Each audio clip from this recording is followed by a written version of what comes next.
কোরআনে দুটি দেশের নাম রয়েছে। পৃথিবীতে অনেক দেশ আছে, তো কোরআনে দুটি দেশের নাম রয়েছে, সেই দেশ দুটির নাম বলতে পারবা?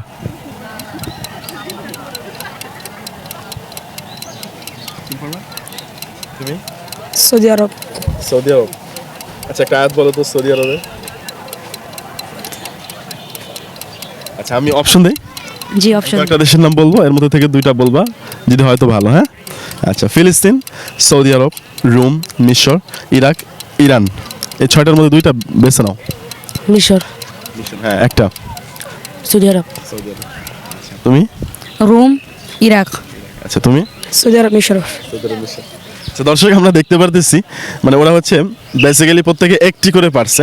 ও বলছে মিশর এবং সৌদি আরব, তুমি বলছো রোম, ইরাক একটা হয়েছে, আর তুমি বলছো মিশর, ও একটা হয়েছে। মূলত হবে মিশর এবং রোম। মিশর এবং রোম, এই দুটি দেশের নাম আমাদের কোরআন উল্লেখ আছে। হ্যাঁ।